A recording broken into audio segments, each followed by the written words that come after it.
அஸ்ஸலாமு அலைக்கும். Hello friends, எல்லோரும் எப்படி இருக்கீங்க? Welcome to taste my foot. இன்றைக்கி நாம் என்ன ரெசிபி பார்க்க போகிறோன்னா, குட்டீஸ்க்கு ரொம்ப பிடிச்ச ஃப்ரெஞ்ச் ஃப்ரைஸ். இது நார்மலாக நம்ம கடையில் தான் வாங்கி சாப்பிட்ருப்போம். இது ரொம்ப காஸ்ட்லியும் கூட. But some tricks and tips நம்ம ஃபாலோ பண்ணிட்டா கடையில் வாங்கி சாப்பிட்ற அதே டேஸ்ட்டில் ஈஸியாக வீட்டிலே பண்ணிடலாம். ஸோ இந்த வீடியோவை கடைசி வரைக்கும் மிஸ் பண்ணாமல் பாருங்கள்.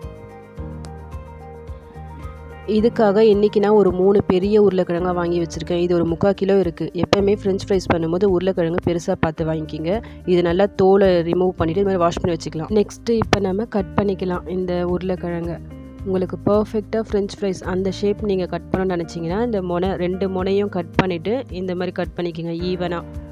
ரொம்ப மெலிசாக கட் பண்ணிடாதீங்க, கொஞ்சம் திக்காகவே இருக்கட்டும். அப்போ தான் ஃப்ரை பண்ணும்போது உள்ளே நல்லா சாஃப்டாகவும் வெளியே நல்லா கிறிஸ்பியாகவும் ஃப்ரை ஆகும். இந்த கட் பண்ணி எடுத்ததை நார்மலாக நம்ம டேப் வாட்டர் இருக்குல்ல, அதை பிடிச்சி அதிலே நீங்கள் போட்டுக்கலாம். கட் பண்ணிவிட்டு இம்மிடியேட்டாக வாட்டரில் போட்டுருங்க, இல்லைனா கலர் சேஞ்ச் ஆகிடும். நான் எல்லாத்தையும் கட் பண்ணி தண்ணியில் போட்டேன். இது ஒரு 15 to 20 நிமிஷம் இது அப்படியே இருக்கட்டும். ஒரு 20 மினிட்ஸ் கழித்து நான் கட் பண்ணி வச்சுருக்கிறது ஒரு சூடாக இருக்கிற ஒரு தண்ணியில் கொஞ்சமாக உப்பு போட்டு இதில் நான் போடுறேன். இது ஒரு 15 மினிட்ஸ் 15 நிமிஷம் இது அப்படியே இருக்கட்டும். தண்ணி ரொம்ப கொதிக்கிற தண்ணியாக இருக்கணும்னு அவசியம் இல்லை, சூடாக இருந்தால் போதும். எதுக்காக இந்த மாதிரி சூடு தண்ணியில் நம்ம போடுறோன்னா, அந்த உருளைக்கிழங்கு அந்த சூடு தண்ணியிலே கொஞ்சம் வேகும். நம்ம ஃப்ரை பண்ணும்போது உள்ளே நல்லா சாஃப்டாகவும் மேலே நல்லா கிறிஸ்பியாகவும் நல்லா வரும் ஃப்ரெஞ்ச் ஃப்ரைஸ். அதுக்காக தான் இப்படி பண்ணுறோம்.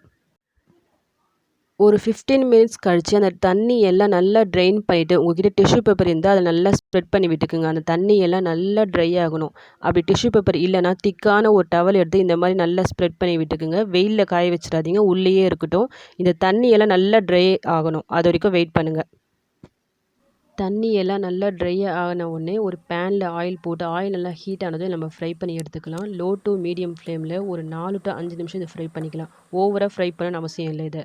ஏன்னா இதை நம்ம 2 தடவை ஃப்ரை பண்ண போகிறோம். பர்ஃபெக்டான கடையில் வாங்கி சாப்பிட்ற மாதிரி ஃப்ரெஞ்ச் ஃப்ரைஸ் மாதிரி நம்ம சாப்பிட்ணுன்னா இதை ஆக்சுவலாக 2 தடவை ஃப்ரை பண்ணணும். ஃபஸ்ட் டைம் ஃப்ரை பண்ணும்போது இந்த மாதிரி லைட்டாக ஃப்ரை பண்ணி எடுத்தால் போதும். இது கலர் எதுவும் சேஞ்ச் ஆக தேவையில்லை.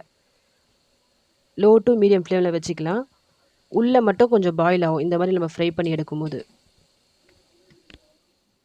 ஃப்ரை பண்ணி எடுத்ததை இந்த மாதிரி ட்ரைனரில் போட்டுக்கலாம். இந்த ஆயிலெல்லாம் நல்லா வடியிடும். இது நல்லா ஆறட்டும். ஆறிட்ட பிறகு நம்ம இதை இன்னொரு தடவை ஃப்ரை பண்ணி எடுத்துக்கலாம். இந்த ஸ்டேஜில் நீங்கள் இது ஃப்ரீசரில் கூட ஸ்டோர் பண்ணி எடுத்துகிட்டு அப்புறமா கூட ஃப்ரை பண்ணிக்கலாம். இது வரைக்கும் பண்ண ப்ராசஸ் தான் ரொம்ப கஷ்டமானது. ஸோ இந்த நீங்கள் பண்ணும்போது பல்காக நீங்கள் இந்த மாதிரி செஞ்சு வச்சுட்டு ஒரு தடவை ஃப்ரை பண்ணிவிட்டு நல்லா ஆறிட்ட பிறகு ஒரு ஜிப்லாக் கவரில் போட்டு ஃப்ரீசரில் போட்டு ஸ்டோர் பண்ணிக்கோங்க. எப்போல்லாம் உங்களுக்கு ஃப்ரை பண்ணுதோ அப்போ எடுத்து ஃப்ரை பண்ணிக்கலாம். இந்த எண்ணெய்லாம் நல்லா வடிஞ்சு அது நல்லா ஆறிடுச்சு. இப்போ நம்ம செகண்ட் டைம் ஃப்ரை பண்ணி எடுத்துக்கலாம். இதே மாதிரி பேனில் அதே ஆயிலில் நல்லா ஹீட் பண்ணி வச்சுருக்கேன் நான். இப்போ இதை போட்டுக்கலாம். ஃப்ளேம் மீடியம் டு ஹை ஃப்ளேமில் இருக்கட்டும். செகண்ட் டைம் ஃப்ரை பண்ணும்போது நல்லா அந்த கலர் சேஞ்ச் ஆகிற வரைக்கும் நம்ம வெயிட் பண்ணணும். அப்போ தான் நல்லா வெளியே நல்லா கிறிஸ்பியாக இருக்கும். பாருங்கள், இந்த அளவுக்கு கலர் சேஞ்ச் ஆகிடுச்சு. நல்லா லைட்டாக கோல்டன் ப்ரௌன் கலர் வந்திருக்கு. இந்த டைமில் நான் இதை எடுத்துடுறேன். இந்த எண்ணெய் வடிகிறதுக்காக நான் ஒரு டிஷ்யூ பேப்பரில் போட்டுடுறேன். இதே மாதிரி பேலன்ஸ் இருக்க எல்லாத்தையும் ஃப்ரை பண்ணி எடுத்துக்கலாம். நான் எல்லாத்தையும் ஃப்ரை பண்ணி எடுத்துட்டேன். இந்த மாதிரி லைட்டாக சூடாக இருக்கும்போது இதில் கொஞ்சமாக சால்ட் போட்டு நல்லா மிக்ஸ் பண்ணி விட்டுக்கலாம். உங்களுக்கு தேவைப்பட்டால் இதில் லைட்டாக கொஞ்சம் மிளகாத்தூளும் ஆட் பண்ணிவிட்டு நல்லா மிக்ஸ் பண்ணி விட்டுக்கலாம்.